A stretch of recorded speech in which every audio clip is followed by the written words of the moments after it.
everyone, my name is Tyler Parette. I'm the Director of Outreach and Engagement for Housing Solutions.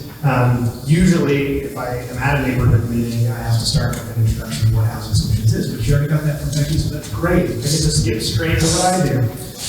So I'll start out by talking a little bit about the Housing Solutions Outreach Team, what makes it unique, and then how you all can access that as a resource when you're out and about in town or in your neighborhood.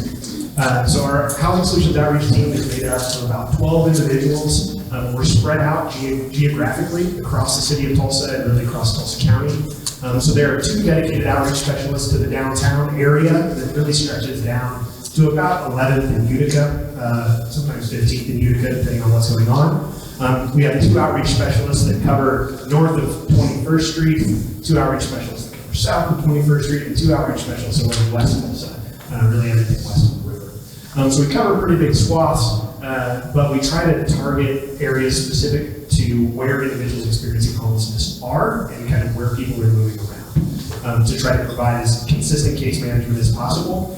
The Housing Solutions Outreach Team was developed, kind of like Max said, at the turn of the year, we had to really reevaluate a lot of our strategies regarding homelessness because shelters had to pull back on their capacity. We saw a spike in people experiencing unsheltered homelessness. So one of the things that we did as a system was realize that we needed to create a new pathway to housing directly from the street so that we could relieve some of the pressure on our shelter systems in our community. So that's kind of where the Housing Solutions Outreach Team was born out of. The benefit you all have in this particular area is that Housing Solutions office is just right here on TU's campus.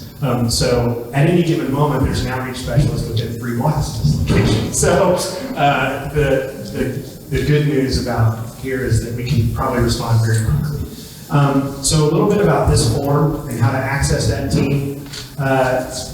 First of all, the form that we developed just a couple months ago, might be talking too close into the mic. Do like that. Yeah, so okay. I don't want to. There you go.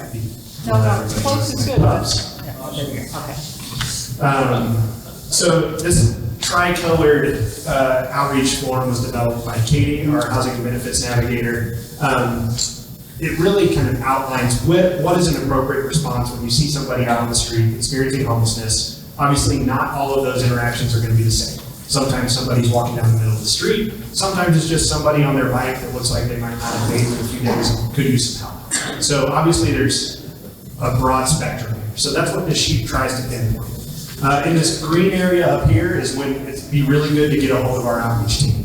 So you've got somebody, you might have seen them, this might be the first time you're ever seeing them, or you might have seen them quite a few times, you know that they hang out at this specific location, but you're concerned that they might be experiencing homelessness and you want to point them towards services or get them connected with services that can start them on the pathway to housing. So that's when you're going to contact our Housing Solutions team. How you do that? So we got these brand new cards. You used to have to go to our website and click through our menu. Now all you have to do, like every restaurant you go to in our city, is scan this great QR code and it takes you straight to our Housing Solutions outreach request that prompts a few questions. It makes it easy for my team to go out, find where this person is, what they look like, what their name is, if you happen to know their name. And then we can go find them, identify them, and get them started on a pathway to housing and make sure that they have the resources available to them to transition out of the experience of homelessness. So this yellow category is for after-hours assistance. So our Housing Solutions Outreach Team is responding to outreach requests Monday through Friday with some weekend coverage, usually during the daytime hours. In the evening hours, still submit a request. We will probably get to that request early the next morning. So if you submit, if you're coming home from James at 10 p.m. at night, the likelihood that our outreach specialist will show up at 10:05 is probably pretty low. Whereas in the afternoon, we're going to show up as quickly as we possibly can. But we will kind of scan the area to try to find that individual and get them connected to resources or case management on our team.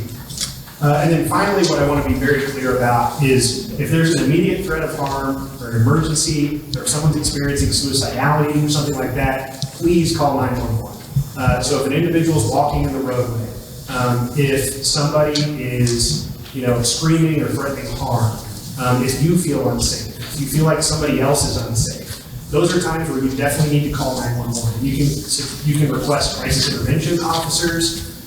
You can explain the situation that someone's in a mental health crisis, and they'll try to send the officer best equipped to deal with that situation. But I want to be very clear that in an emergency situation, that's not a time when you want to get a hold of 19, because as soon as we see that request come in, we're going to turn around and call 911 anyways if we feel like someone's not safe. So I just want to be very clear about that. And one of the things that we've really focused on over the past year is our partnership with Tulsa Police Department. So when they're encountering folks that are experiencing homelessness that aren't in crisis, they give us a call and make sure that we're connecting them to resources and help. A little bit about kind of what our case management looks like for folks on the street. Just because someone's out experiencing homelessness or not staying at a shelter doesn't mean they're not connected with case management. So a lot of times after you've submitted a request for someone, we've followed up with that individual and are continuing to work a housing plan with them. Like Becky mentioned, our apartments are very close to capacity. So we have people in encampments around the city right now holding housing vouchers in their hand, waiting for an apartment to become available. So just because they're out on the street doesn't mean that they don't want to be off the street and that they haven't taken all the steps they need to take to be off the street. They're just waiting for something to break loose. So I think that's a pretty common misconception. All right, I'm not going to talk too much more because I'm sure there's a lot of questions in the room. You want me to just start asking and we can pass them off to who wants to answer? Yeah, we can stand up and Sure. you tell us. Yeah, go ahead.